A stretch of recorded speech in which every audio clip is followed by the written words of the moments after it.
ان کو بھی آپ ترجمے کے ساتھ پڑھ لیں، اور جب بھی آپ سورہ فاتحہ پڑھتے ہیں اور اس کے بعد جو سورت پڑھنی ہوتی ہے تو ان سورت کو جب آپ پڑھیں گے ترجمے کے ساتھ تو انشاءاللہ آپ جب سمجھ کے پڑھیں گے تو آپ کو خود بخود نماز میں آپ کا دل بھی لگے گا، آپ کو سکون بھی ملے گا۔ تو دیکھیے یہ ساری باتیں شیئر کرنے کا مقصد یہی ہے کہ آپ صحیح طریقے سے اپنی نماز کو ادا کریں، اپنی نماز کو سوچ سمجھ کر پڑھیں، نماز کا وہی حق ادا کریں جس طریقے سے پڑھ کر حق ادا کرنے کا ہمیں حکم دیا گیا ہے۔ دیکھیے سیکھنے کی کوئی عمر نہیں ہوتی، اب تک ہم نے جیسی تیسی نمازیں پڑھ لی، لیکن اب اللہ تعالیٰ نے آپ تک یہ ویڈیو پہنچائی ہے تو مطلب اللہ تعالیٰ چاہتا ہے کہ آپ اپنی نمازوں کو سدھاریں۔ ماشاءاللہ آپ کو اس کی ہدایت نصیب ہوئی ہے، ورنہ مسلمانوں کی ایک تعداد ہے جو گناہوں میں ڈوبی ہوئی ہے۔ اگر آپ تک یہ ویڈیو یہ میسج پہنچ گیا ہے تو اس کے لیے آپ رب کا شکر ادا کریں، بے شک اللہ تعالیٰ جسے چاہتا ہے ہدایت دے دیتا ہے۔ اچھا، اب ہم بات کرتے ہیں کہ نماز کے بعد پڑھی جانے والی صورتیں، یعنی جب ہم اپنی نماز مکمل کر لیں تو ہمیں چاہیے کہ ہم بس نماز پڑھ کے اٹھ نہ جائیں، بلکہ ہم تسبیحات کریں، اللہ تعالیٰ کا ذکر کریں، اللہ تعالیٰ کو اس کے پیارے پیارے ناموں سے پکاریں، استغفار کریں، درود شریف پڑھیں، اور اس کے ساتھ میں آپ کو کچھ قرآنی صورتیں ہیں جن کی بہت سی فضیلتیں ہیں، تو وہ بھی میں آپ لوگوں کو بتاؤں گی کہ آپ کس نماز کے بعد کون سی صورت پڑھیں۔ تو سب سے پہلے ہم بات کریں گے سورہ یاسین کی۔ تو آپ نے کیا کرنا ہے، ہر فجر کی نماز کے بعد سورہ یاسین کی تلاوت کرنی ہے۔ اس کی تلاوت کرنے سے کیا ہوگا، جو کوئی فجر کی نماز کے بعد سورہ یاسین کی تلاوت کرے گا تو اللہ تعالیٰ اس کے تمام گناہوں کو بخش دے گا، اس کی ضرورتوں کو پورا کرے گا انشاءاللہ۔ تو سورہ یاسین قرآن پاک کی 36ویں سورت ہے۔ سورہ یاسین قرآن پاک کا دل ہے۔ سورہ یاسین پڑھنے والی کی زندگی میں خوشحالیاں پیدا ہوتی ہیں اور اس کی تمام حاجتیں، تمام دعائیں قبول ہوتی ہیں۔ اس کے بعد ہم بات کرتے ہیں سورہ فتح کی۔ سورہ فتح قرآن پاک کی 48ویں سورت ہے۔ جو کوئی ظہر کی نماز کے بعد اسے پڑھے گا تو اللہ تعالیٰ کے مخلص یعنی سچے بندوں میں شامل ہوگا اور جنت میں باعزت اعلیٰ مقام اسے حاصل ہوگا انشاءاللہ۔ سورہ نبا۔ سورہ نبا قرآن کریم کی 78ویں سورت ہے۔ جو کوئی سورہ نبا کو ظہر کی نماز کے بعد پڑھے گا تو اس کی آنکھوں کی روشنی مزید بڑھ جائے گی، اور جو کوئی سورہ نبا کو عصر کی نماز کے بعد پڑھے گا تو مرتے دم تک اس کی آنکھوں کی روشنی ختم نہیں ہوگی انشاءاللہ۔ سورہ واقعہ۔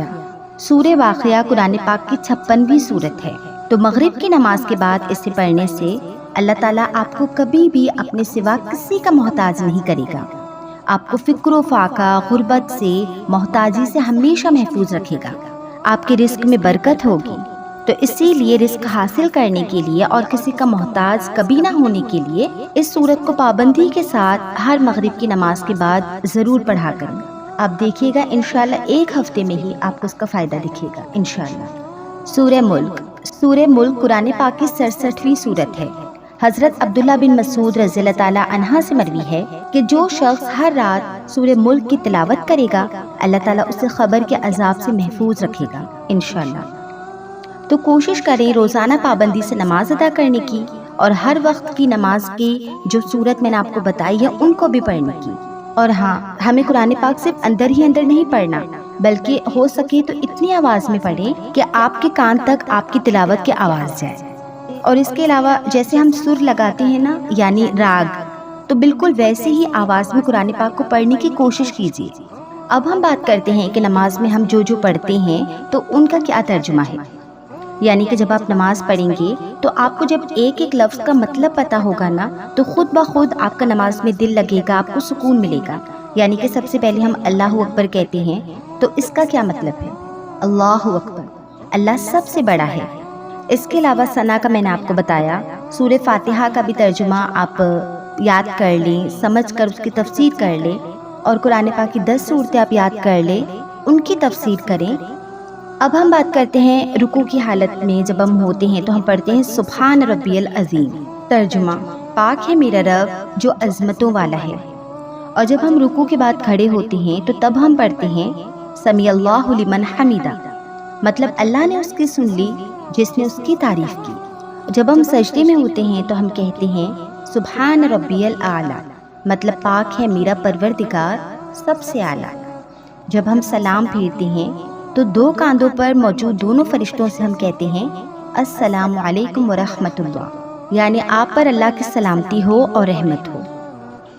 تو جو لوگ کہتے ہیں نا کہ ان کا نماز میں دل نہیں لگتا اور نہ ہی ان کو سکون ملتا ہے، یعنی جیسے سکون ملنا چاہیے، کیونکہ ہم نماز کو سمجھ کر نہیں پڑھتے، ہم صرف عربی میں پڑھی جانے والی تسبیحات کو، دعاؤں کو، سورتوں کو پڑھتے رہتے ہیں، ان کا مطلب، ان کا ترجمہ نہیں جانتے۔ تو نماز کی حالت میں کوشش کریں کہ ہر چیز کو سمجھ کر پڑھیں۔ تو سورہ فاتحہ کو بھی ترجمے کے ساتھ یاد کریں، قرآن پاک کی آخری 10 سورتوں کو بھی یاد کریں۔ تو انشاءاللہ جب آپ سمجھ کے پڑھیں گے تو آپ کی نماز بھی قبول ہوگی، پلس آپ کا دل بھی لگے گا اور آپ اپنے رب سے قریب ہو جائیں گے۔ اللہ تعالیٰ سے دل سے دعا ہے کہ اللہ تعالیٰ ہم سب کو صحیح طریقے سے نماز پڑھنے کی توفیق عطا فرمائے اور ہمارا دل نمازوں میں لگائے۔ آپ کو معلوم ہے کہ روز محشر ہمارے منہ پہ وہ نمازیں واپس لوٹا دی جائیں گی جو ہم نے غفلت میں، بے خیالی میں پڑھی ہیں۔ تو اب سوچے ہماری نمازوں کا کیا عالم ہے۔ تو ابھی بھی موقع ہے، وقت نکال کر سمجھ کر پڑھیں اپنی نماز کو۔ تو جتنا ہو سکے اس ویڈیو کو آگے بھی شیئر کریں تاکہ آپ بھی جنت میں جائیں اور آپ کے جو پیارے ہیں آس پاس وہ بھی جنت میں جائیں۔ اللہ کریم ہم سب کو عمل کرنے کی توفیق عطا فرمائے۔ تو اپنی نمازوں کی پابندی کریں، نماز کو ترجمے کے ساتھ پڑھیں، ترجمے کے ساتھ یاد کریں اور نماز کو اچھے سے پڑھیں، سکون سے پڑھیں اور گناہوں سے بچنے کی کوشش کریں۔ انشاءاللہ آپ خود دیکھیں گے، آپ خود دیکھیں گے آپ کی زندگی کے جتنے بھی رکے ہوئے کام ہیں وہ نماز کی برکت سے خود بخود حل ہو جائیں گے۔ تو یہ ہمارا نماز سیریز کا ڈے 2 تھا۔ انشاءاللہ نیکسٹ ویڈیو میں ہم نئے ٹاپک کے ساتھ، نماز سے ریلیٹڈ نئے ٹاپک کے ساتھ بات کریں گے۔ تو جتنا ہو سکے مجھے بھی اپنی دعاؤں میں یاد رکھیں، کیونکہ مجھے بھی آپ کی دعاؤں کی بہت ضرورت ہے۔ جزاک اللہ خیرا۔